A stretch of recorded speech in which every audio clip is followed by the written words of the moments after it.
É uma discussão que a gente já vai entrar aqui, porque, putz, essa semana inteira a gente pegou a história lá do STF, do Alexandre de Moraes, do Flávio Dino. Vimos que alguns do consórcio midiático, né, resolveram acordar, o gigante acordou, muito, né, engajado a Malu Gaspar, que já tem essa pauta, mas tem uma turma que você conhece que são universitários, a turma da PUC, alguns jornalistas que falam dos freios e contrapesos, mas agora a gente sabe que passo que tá. E aí, o que você acha que vai acontecer?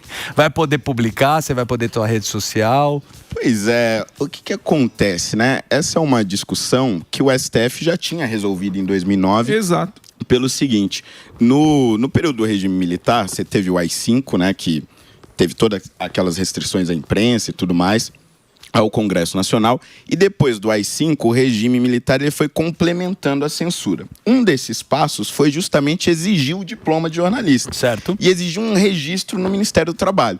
Porque assim que o sujeito fosse pedir o registro, o governo podia dar aquela analisada, investigar o sujeito. Ah, não, esse tá com a gente, esse não tá, tal, e aí você seleciona ou não. O STF, então, em 2009, vai dizer o seguinte, não, isso é inconstitucional, e a gente precisa devolver essa liberdade para que o jornalista haja livremente sem a necessidade de registro.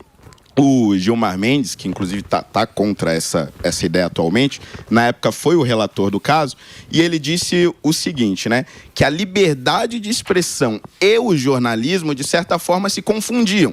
Portanto, não havia jornalismo sem liberdade de expressão e não havia liberdade de expressão sem jornalismo.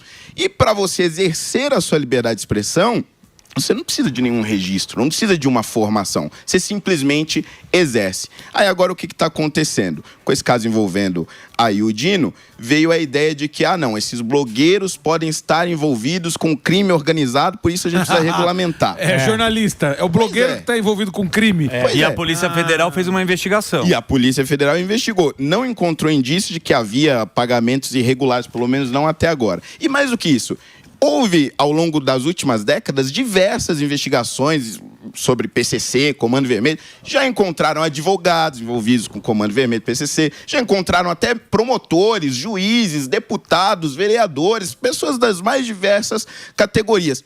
Nenhuma delas relacionadas ao jornalismo. Não há utilizaram um jornal ou um blog para lavar dinheiro. Não há notícia disso na história do Brasil. Ou seja, me parece que há sim uma tendência perigosa agora no STF de um debate regulamentar o jornalismo que pode caminhar sim para censura.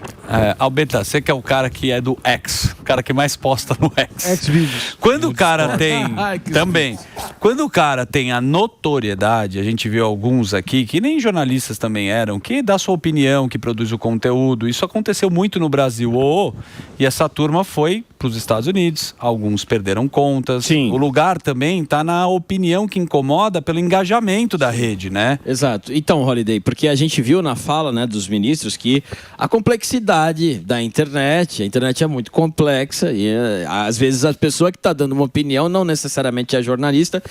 O que você acha que isso, caso isso avance, a internet vai mudar completamente?